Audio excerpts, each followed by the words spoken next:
বিরতির পর স্বাগত। এই মুহূর্তে যে সব থেকে বড় খবরের দিকে নজর রাখছি, মাদুরাইতে সিপিএম এর 24তম পার্টি কংগ্রেস চলছিল 2 তারিখ থেকে 6 তারিখ পর্যন্ত। এই রাজনৈতিক, সাংগঠনিক এবং মতাদর্শগত আলোচনা আজ একেবারে অন্তিম দিন।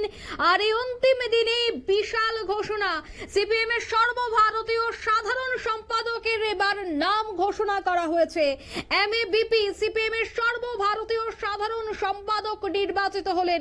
একেবারে সর্বপ্রথম যে খবর আমরা নিউজ ভ্যানগার্ড তুলে ধরছে যে 24তম মাদুরাই পার্টি কংগ্রেসে ঘোষণা হয়ে গেছে সিপিএম এর সর্বভারতীয় সাধারণ সম্পাদকের নাম। আবারও জানিয়ে রাখছি, বেবি হচ্ছেন সিপিএম এর সর্বভারতীয় সাধারণ সম্পাদক। এমএবিবির নাম কিন্তু এর আগেই উঠে আসছিল জল্পনা কল্পনায়, কিন্তু মোট 4 জনের নাম ছিল, যার মধ্যে ছিল বৃন্দা কারাট, অশোক ধাওয়ালে, এমএবিবি এবং মোহাম্মদ সেলিম। কিন্তু এবার সব জল্পনা কল্পনার অবসান ঘটিয়ে কিন্তু এমএবিবি হয়েছে সর্বভারতীয় সাধারণ সম্পাদক। সে বিষয়ে আমি বিস্তারিত জানবো। এই মুহূর্তে টেলিফোন লাইনে যুক্ত হয়ে গেছে বাম নেতা পবিত্র কর। তিনি বর্তমানে মাদুরাই রয়েছেন এবং সরাসরি আমরা সেখান থেকে যোগাযোগ করছি। পবিত্র বাবু, আপনাকে প্রথমে নিউজ ভ্যানগার্ডের পর্দায় স্বাগত জানাচ্ছি।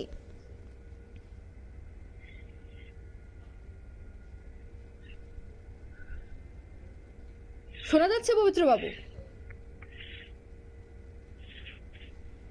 যান্ত্রিক গোলযোগের জন্য যোগাযোগ বিচ্ছিন্ন হয়ে গেছে। আমরা আবারও চেষ্টা করছি যোগাযোগ করার।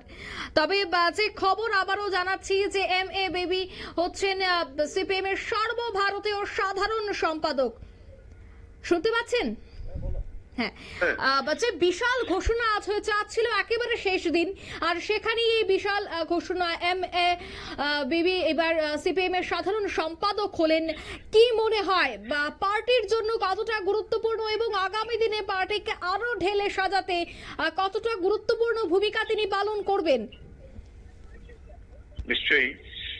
তো এমএবিবি ছাত্র আন্দোলন, যুব আন্দোলন থেকে উঠে এসে পলিট ব্যুরোর মেম্বার দীর্ঘদিন যাবতীয় আছেন। ও তো অনেক দায়িত্ব নিয়ে কাজ করেন ইন্টারন্যাশনালি। যে আমাদের যে যোগাযোগ পলিট ব্যুরোর পক্ষ থেকে, এটাও এমএবিবি আজকে দীর্ঘদিন যাবৎ করে আসছে।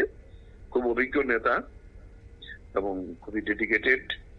ফলে সেই জায়গায় দাঁড়িয়ে এমএবিবি তো এখন আমাদের তো পুরনো যারা আছে, আমাদের বয়সের কারণে এটা তো আমাদের এটা নিয়ম, সিদ্ধান্ত। সেই দিক থেকে বেবি এখনো সেই দিক থেকে তুলনায় বয়স কম, সুতরাং তাকে করা হয়েছে আর কি। অন্যদিকে নতুনদের এখনই না তুলে আনলে ক্রমেই পার্টি পরিণত হবে বৃদ্ধাশ্রমে, আশঙ্কা প্রকাশ করেছিল সিপিএম পার্টি কংগ্রেসের রাজনৈতিক খসড়ার প্রতিবেদন। তারপরেই কিন্তু আরো একটা বিষয় উঠে আসছে, সেটা হচ্ছে পলিট ব্যুরো। কি মনে হয়, পলিট ব্যুরোতেও কি কোনো ধরনের পরিবর্তন আসছে? কারণ পলিট ব্যুরোতে রাজ্যের থেকে রয়েছে প্রাক্তন মুখ্যমন্ত্রী মানিক সরকার। সেক্ষেত্রে বয়সজনিত কারণে কি কোনো ধরনের পরিবর্তন আসছে? আপনার অভিজ্ঞতায় কি বলবেন? এখনই বলা ঠিক হবে না। এটাই মোটামুটি আলোচনা হয়েছে। যারা বয়সজনিত কারণে আছে তারা সবাই পার্টির থাকবে, কিন্তু এই গুরুত্বপূর্ণ এরকম জায়গাতে থেকে আরো বেশি যাতে সময় দিতে পারে যারা এরকম ইয়াং, তাদেরকে রাখা হবে। এটাই আলোচনা হয়েছে। অন্যদিকে বিভিন্ন কমিটি থেকে এবার আপনাদের মূল স্ট্যান্ড কি থাকছে যে নবীনদের এবার কাছে টেনে আনা? হ্যাঁ, নিশ্চয়ই। সব জায়গাতে হয়েছে, রাজ্যগুলিতে হয়েছে, এখন পলিট ব্যুরো ইয়েতে সেন্ট্রাল কমিটিতে হবে। সামনেই তো রয়েছে পশ্চিমবঙ্গ, বিহার সহ আরো বেশ কয়েকটি রাজ্যের বিধানসভা নির্বাচন। আর বেশ কয়েকটি রাজ্যের বিধানসভা নির্বাচনের আগে সর্বভারতীয় সাধারণ সম্পাদকের এই নাম প্রকাশ কিভাবে দেখছেন আপনি? নির্বাচনে কতটা সুবিধে হবে আপনাদের? সুবিধাই হবে। পার্টি তো একটা নীতি আদর্শ নিয়ে আমরা চলার চেষ্টা করি। নীতি আদর্শ আমাদের কাছে বড় কথা, ব্যক্তিটা বড় কথা না। বেবির সেদিক থেকে খুব অভিজ্ঞতা আছে। একবার এই বললাম, প্রথমে ছাত্র আন্দোলন, তারপর যুব আন্দোলন আমরা একসাথেই করেছি এবং সে দীর্ঘদিন যাবতেই দিল্লিতে থেকে পলিট ব্যুরোর সেন্টার থেকে কাজকর্ম করছেন। সুতরাং সেন্টারে থেকে যাতে আরো বেশি সময় নিয়ে কাজকর্ম করতে সেরকম একজনকে সেক্রেটারি করা হয়েছে। একেবারে শেষ একটা প্রশ্ন রাখছে আপনার কাছে। জাতীয় রাজনীতিতে দক্ষিণপন্থার যে আগ্রাসন তার রুখতে গত লোকসভায় দেখা গেছে ভোটে বিজেপি বিরোধী সমস্ত রাজনৈতিক দলকে নিয়ে ইন্ডিয়া মঞ্চ গঠনে উদ্যোগী হয়েছিলেন তৎকালীন সাধারণ সম্পাদক সীতারাম ইয়েচুরি। এবার যেহেতু সাধারণ সম্পাদক হিসেবে রয়েছেন MABB, তো সেক্ষেত্রে তিনিও কি ঠিক একই রোড বা একই মনোভাব নিয়ে কাজ করবেন, বা এই মনোভাব নিয়ে কাজ করলে আগামী দিনে আপনাদের জন্য অনেকটা সুবিধে হবে, কি বলবেন? আমরা যেটা বলবো, সীতারাম ইয়েচুরি তার একটা আলাদা ব্যক্তিগত ক্যারিশমা তো ছিলই দীর্ঘদিনের অভিজ্ঞতার ভিত্তিতে, কিন্তু এটা আমাদের পার্টির পলিসি ঠিক হয়, পলিট ব্যুরো এবং সেন্ট্রাল কমিটি যে পলিসি ঠিক করে দেবেন সেটাই সেক্রেটারিরা পার্টি সম্পাদক এটা কি পার্সু করে, তবে সেখানে মেন টু মেন তো বেরি করে এই আর কি। অন্যদিকে রাজ্যে সিপিএম এর সংগঠনকে চাঙ্গা করতে এই পার্টি কংগ্রেসে কি রণকৌশল ছিল এবার? না, পার্টিকে আরো ঢেলে সাজাবো, পার্টিকে আরো জনগণের মধ্যে নিয়ে যাওয়া, এই বিষয়টি প্রধান আলোচনায় এসেছে। সেক্ষেত্রে রাজ্যেও তো সামনেই রয়েছে ভিলেজ কাউন্সিল নির্বাচন, বা এই বিষয়গুলিকে কেন্দ্র করে রাজ্যের সংগঠনকে কিভাবে মজবুত করা যায় এবং কেন্দ্রীয় সংগঠনকে, আমাদের রাজ্য সম্মেলনের পরেই তো সংগঠনকে আরো শক্তিশালী করার জন্য আমরা কাজের দায়িত্ব নিয়ে শুরু হয়ে, যখন পার্টি কংগ্রেস শেষ হয়ে যাওয়ার পরে এটাকে আরো সুসংগত ভাবে যে করা যায় তার জন্য আমরা কাজ করি।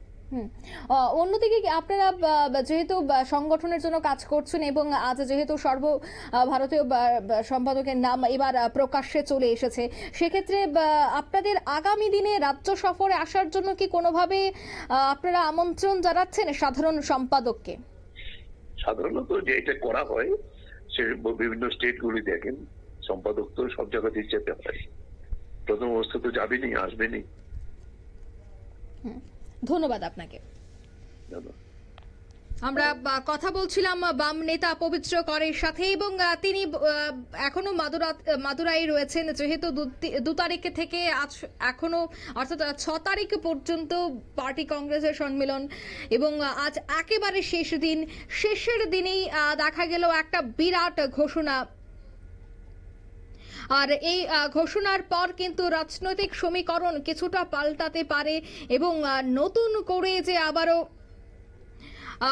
পার্টিকে ঢেলে সাজাতে এবার ব্যস্ত হয়ে পড়বে সিপিএম বাম নেতৃত্বরা, সেই কথাটি কিন্তু বারবার তুলে ধরলেন পবিত্র কর বাম নেতা। অন্যদিকে রাজ্য সফরে আসতেও পারেন সাধারণ সম্পাদক, আমন্ত্রণ জানানো হয়েছে, সে কথাও তিনি বললেন নিউজ ভ্যানগার্ডের টেলিফোনিক বার্তালাপে। অর্থাৎ সামনেই রয়েছে বেশ কয়েকটি রাজ্যের বিধানসভা নির্বাচন। অন্যদিকে ত্রিপুরায় পুনরায় তাদের হারিয়ে যাওয়া সেই জমি পুনরুদ্ধারে এই নতুন সম্পাদককে নিয়ে কিভাবে পার্টি কিভাবে দল তার সংগঠনকে চাঙ্গা করে, সেটাই কিন্তু এখন রাজনৈতিক বিশ্লেষকদের মূল আলোচ্য বিষয়। নিয়ে নিচ্ছে ছোট্ট একটি বিজ্ঞাপন বিরতি, সঙ্গে থাকুন।